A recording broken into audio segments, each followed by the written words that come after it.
এটা হচ্ছে 9 নম্বর পৃষ্ঠা, 9 নম্বর পৃষ্ঠাটা আলোচনা করতেছি। আসেন এবার দেখেন যে এগুলো সব পারার কথা, ব্যাখ্যাগুলো ওইভাবে দেওয়া আছে কিনা দেখেন, প্রত্যেকটারে দেওয়া আছে। এই যে ধ্বনি এবং বর্ণ জিনিসটা কি? ধ্বনি, ধ্বনি হলো মানুষের বাকযন্ত্রের সাহায্যে উচ্চারিত ভাষার মূল উপাদান। তাহলে ধ্বনিটা কি? উচ্চারিত, উচ্চারিত বিষয়টা, উচ্চারিত মূল উপাদান। বর্ণ জিনিসটা কি? বর্ণ জিনিসটা হচ্ছে চিহ্ন বা প্রতীকী লেখ্যরূপ, অর্থাৎ লেখ্যরূপ, সেটা চিহ্ন হতে পারে, হতে পারে প্রতীকী। ওকে, মুখের ভাষার ক্ষুদ্রতম উপাদান ধ্বনি, আর এটা লেখা ভাষার ক্ষুদ্রতম উপাদান। লিখে লিখে লেখে সবচেয়ে বর্ণ দ্বারা ক্ষুদ্রতম প্রকাশ পায়, আর মুখে উচ্চারিত যে ক্ষুদ্রটা সেটা হবে ধ্বনি।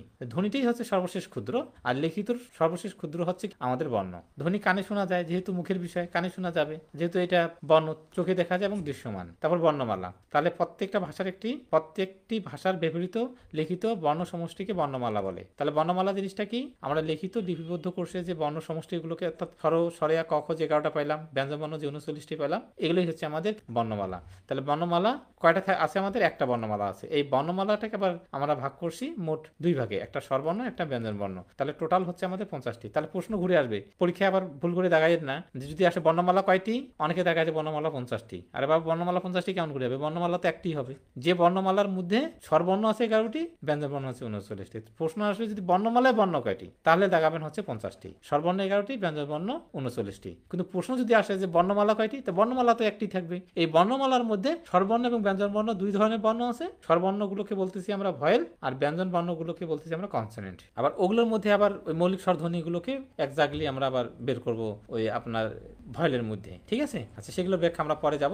আমরা আপাতত একটু রিডিং পড়ে যাই। তাহলে ভয়েল সাউন্ড হচ্ছে 60টি, যে ব্যাখ্যা দেওয়া আছে। স্বরধ্বনি কয়টি? স্বরধ্বনি হচ্ছে আমাদের 60টি, এগুলোকে বলা হচ্ছে ভয়েল সাউন্ড। তাহলে স্বরবর্ণ হচ্ছে 11টি। আমরা কিছুক্ষণ আগে আলোচনা করছি যে স্বরবর্ণ কয়টি? 11টি। তাহলে 11টির মধ্যে স্বরধ্বনি কয়টি? এই স্বরধ্বনিগুলোকে বলতেছি মৌলিক স্বরধ্বনি। তাহলে এই যে এগুলো আমরা ব্যাখ্যা করছি। তাহলে স্বরবর্ণ কি? এগুলো বিস্তারিত এখানে ব্যাখ্যা আছে, বই আপনি বিস্তারিত পড়েন, বিস্তারিত পড়বেন। আপনি জাস্ট দেখাই দিচ্ছি, আপনি বইটা রিডিং করেন, আপনি পাবেন এগুলো। তাহলে এর প্রকৃত স্বরধ্বনি বলা চলে না, কেন যায় না? এই যে ব্যাখ্যা দিচ্ছি এরি রসিকার এরি, তাহলে এটা প্রকৃত স্বরধ্বনি কিভাবে আমরা বলবো? পরীক্ষায় যদি আসে কোন ধ্বনিকে প্রকৃত স্বরধ্বনি বলা চলে না, তাহলে উত্তর দেখাবেন ডি বর্ণটাকে প্রকৃত স্বরধ্বনি বলা চলে না। তারপর এ বর্ণটার ব্যাখ্যা আমরা দিই না, এটার পরে ব্যাখ্যা দিচ্ছি আমরা। তাহলে দেখেন, তাহলে ব্যঞ্জন ধ্বনি, তাহলে ব্যঞ্জন ধ্বনি কয়টি? ব্যঞ্জন ধ্বনি হচ্ছে 30টি, আর ব্যঞ্জন বর্ণ 39টি। এগুলো আমরা আলোচনা করছি। তাহলে এই ব্যঞ্জন বর্ণের মধ্যে এই 9টি বর্ণ, এই 9টি বর্ণকে আমরা কি, এর উচ্চারণ নেই, এদের উচ্চারণ না থাকার কারণে আমাদের ব্যঞ্জন ধ্বনির প্রকৃত সংখ্যা হচ্ছে 30টি। আশা করি এগুলোর ব্যাখ্যা আমরা দিয়েছি, এগুলো অবশ্যই বুঝতে পেরেছেন। এবং বই যেহেতু আছে, বই আপনি রিডিং করেন ভালো করে। এটা তো বইয়ের পৃষ্ঠা আমি বলতেছি, বইটা তো আপনার হাতে আছে, তাহলে আপনার বুঝার কথা।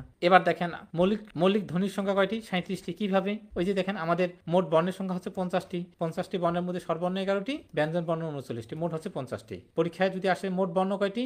মোট বর্ণ হচ্ছে 50টি। বর্ণমালা মোট বর্ণ কয়টি? 50টি। স্বরবর্ণ 11টি, ব্যঞ্জন বর্ণ 39টি। কিন্তু পরীক্ষা যদি আসে ধ্বনির সংখ্যা কয়টি, তাহলে বলবেন 37টি। কারণ ওই যে স্বরবর্ণ 11টির মধ্যে আছে কয়টি? 60টি, আর ব্যঞ্জন বর্ণ 39টির মধ্যে আছে কয়টি? 30টি। এই হচ্ছে 37টি। তাহলে এটাই হচ্ছে আমাদের ব্যঞ্জন ধ্বনি। তাহলে আমরা এগুলোই ব্যাখ্যা দিচ্ছি। দেখেন, এগুলো সব আপনার পারার কথা। এখন এগুলোই বই দেওয়া আছে, বইয়ের বিষয়গুলো আমি আগে সুন্দর করে আপনাদের সাথে আলোচনা করলাম। তাহলে আপনি এখন রিডিং পড়লে বুঝতে পারবেন, বইটা চোখ দিয়ে মিলান তাহলে হয়ে যাবে।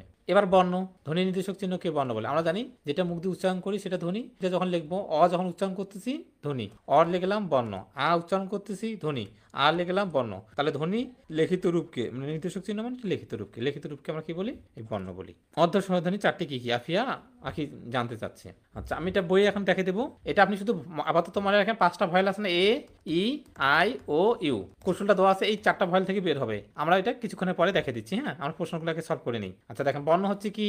বর্ণ হচ্ছে ধ্বনি নির্দেশক প্রতীক, কারণ ধ্বনি যেটা দিয়ে লেখা হয় সেটাই হচ্ছে বর্ণ। ধ্বনির প্রতীককে কি বলে? বর্ণ বলে। বর্ণ কিসের প্রতীক? ধ্বনির প্রতীক। একই প্রশ্ন ঘুরে ফিরে আসছে। বর্ণ এবং ধ্বনির পার্থক্য কি? চিহ্ন এবং অর্থ প্রকাশক। অবশ্যই চিহ্ন এবং অর্থ প্রকাশক চেঞ্জ হয়ে যাচ্ছে, কারণ উচ্চারণ করতেছি আর লিখে প্রকাশ করতেছি। তাহলে অবশ্যই ধ্বনি বর্ণের একটা পার্থক্য চলে আসতেছে, চিহ্নের পার্থক্য একটা আসতেছে। একটা ধ্বনিতে কয়টি প্রতীক থাকে? একটাই থাকবে। যেটা ধ্বনি তাটা প্রতীক। অ বলছি একটা, তো অ লিখলাম একটাই হবে।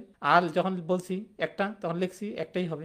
এইটাই হচ্ছে আমাদের একটি ধ্বনিতে কয়টি প্রতীক থাকে, যে ব্যাখ্যাটা দিয়ে দিচ্ছি এখানে। কোনো ভাষায় ব্যবহৃত বর্ণ সমষ্টিকে কি বলে? বর্ণমালা বলে। বাংলা বর্ণমালাকে কয় ভাগে ভাগ করা যায়? 2 ভাগে, স্বরবর্ণ ব্যঞ্জন বর্ণ। বাংলা ব্যাকরণ অনুযায়ী বর্ণ কত প্রকার? 2 প্রকার, স্বরবর্ণ ব্যঞ্জন বর্ণ। বাংলা ভাষায় বর্ণ কয়টি? অবশ্যই 50টি। কিন্তু যদি আসে ধ্বনি কয়টি, তাহলে হবে 37টি। আধুনিক বাংলা ভাষা মোট কয়টি বর্ণে পূর্ণ ব্যবহৃত হয়? এটা হচ্ছে 45টি। আচ্ছা, এটার ব্যাখ্যাটা আছে, ব্যাখ্যাটা এখন আমি দিলাম না। বাংলা ভাষায় স্বরবর্ণ কয়টি? স্বরবর্ণ হচ্ছে 11টি। ব্যঞ্জন বর্ণ কয়টি? ব্যঞ্জন বর্ণ হচ্ছে 39টি। এগুলো সব আমরা আলোচনা করছি। ক থেকে ল পর্যন্ত গোনা বানাবেন কয়টা, দেখবেন যে 28টি বর্ণ আছে। ক থেকে ল পর্যন্ত গুণে দেখতে হবে, এটা কিচ্ছু না, দেখবেন বিশ্বরও কি বেশিরভাগ একটা বর্ণ, কারণ 39টি বর্ণের মধ্যে বিশ্বরও একটা বর্ণ না, অবশ্যই বর্ণ।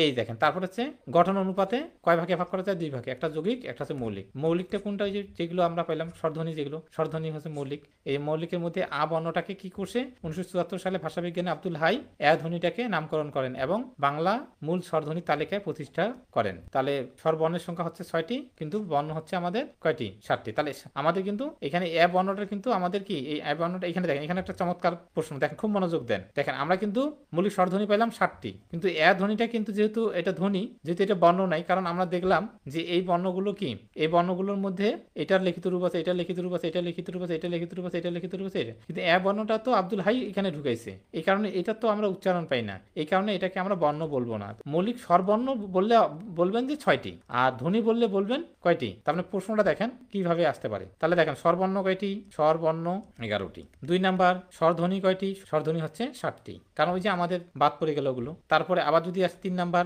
মৌলিক স্বরধ্বনি কয়টি, তাহলে বলবেন 7টি, অর্থাৎ স্বরধ্বনি যেটা, এটার আরেকটা নাম হচ্ছে মৌলিক স্বরধ্বনি। কিন্তু পরীক্ষা যদি আসে মৌলিক স্বরবর্ণ কয়টি, স্বরবর্ণ কয়টি, মৌলিক স্বরবর্ণ, মোট স্বরবর্ণ কিন্তু চাই নেই, মৌলিক স্বরবর্ণ, অর্থাৎ এই যে 7টা, এই 7টার মধ্যে একটা বর্ণ নয়, এই যে এ বর্ণটা যে না, এই জন্য মৌলিক স্বরবর্ণ হচ্ছে 6টি। এটার ব্যাখ্যা ভালো করে না দিলে এখন ভুল করতেন। আমি যদি বলতাম মৌলিক স্বরবর্ণ কয়টি, সবাই বলতেন হয় 7টি বলতেন, নতুবা 11টি বলতেন, কেউ 6টি বলতেন না, কেউ 6টি, 100% আমি জানি এটা কেউ অ্যান্সার দিতে পারতেন না, বুঝতে পারছেন? তার মানে স্বরবর্ণ 11টি, প্রশ্ন দেখেন স্বরবর্ণ 11টি, স্বরধ্বনি 7টি, স্বরধ্বনি 7টি, মৌলিক স্বরধ্বনি 7টি, এটার আরেকটা আছে এটা নাম স্বরধ্বনি, যেটা সেটা হচ্ছে মৌলিক স্বরধ্বনি। কিন্তু মৌলিক স্বরবর্ণ যদি বলে 7টাও অ্যান্সার হবে না, 11টা হবে না, হবে 6টা। কেন? এই 7টার মধ্যে এ বর্ণটা তো এর কোনো লিখিত রূপ নাই, এটা মৌখিক রূপ রয়েছে, এই কারণে এটা ধ্বনি, কিন্তু এটা বর্ণ নাই, এই কারণে মৌলিক স্বরবর্ণ হচ্ছে আমাদের 6টি।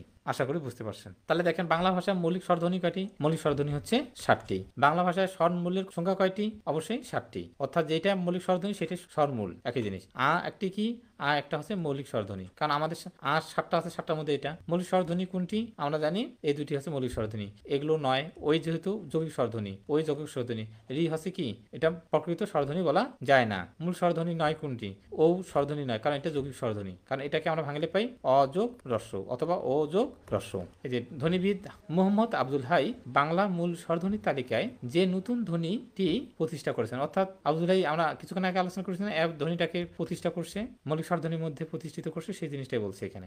অনুনাসিক, এই যে মৌলিক স্বরধ্বনিগুলো আছে না, মৌলিক স্বরধ্বনি, মৌলিক স্বরধ্বনি কয়টি, 7টি। আমরা খেয়াল আছে কিনা আপনারা দেখেন, আমরা বলছিলাম স্বরেও, স্বরেয়া ও ও, আমরা বলছিলাম যে প্রথম 2টা আমরা নেব, প্রথম স্বরবর্ণ 2টা নেব, অ নেব, তারপরে প্রত্যেকটা জোড়া একটা করে, এই যে এই 2টা হ্রস্ব দীর্ঘের মধ্যে হ্রস্ব, এ ও এর মধ্যে নেব এ, ও এ ও এর মধ্যে নেব ও। এইগুলোর এই বর্ণগুলোর উপর যদি চন্দ্রবিন্দু দেই, তাহলে সেটাকে বলা হয় অনুনাসিক স্বরধ্বনি। কিছু না, মৌলিক স্বরধ্বনিটা আপনাদের মুখস্থ হয়ে গেছে, আর এই মৌলিক স্বরধ্বনিগুলোর উপর যদি চন্দ্রবিন্দু দেন, চন্দ্রবিন্দু দেন, চন্দ্রবিন্দু দেন, চন্দ্রবিন্দু দেন, তাহলে হয়ে যাবে অনুনাসিক স্বরধ্বনি। নিচের কোনটি অনুনাসিক স্বরধ্বনি, দেখেন যে স্বরবর্ণ কিন্তু তার মধ্যে চন্দ্রবিন্দু আছে, সেটা মৌলিক স্বরধ্বনি, তার মধ্যে চন্দ্রবিন্দু থাকলে সেটাকে বলা হয় অনুনাসিক স্বরধ্বনি। তো অনুনাসিক স্বরধ্বনি কি, মৌলিক স্বরধ্বনির উপর যদি চন্দ্রবিন্দু দেই, তাহলে সেটা হচ্ছে অনুনাসিক স্বরধ্বনি। আশা করি বুঝতে পারছেন। তাহলে আজকে এই পর্যন্তই, সবাইকে অসংখ্য ধন্যবাদ।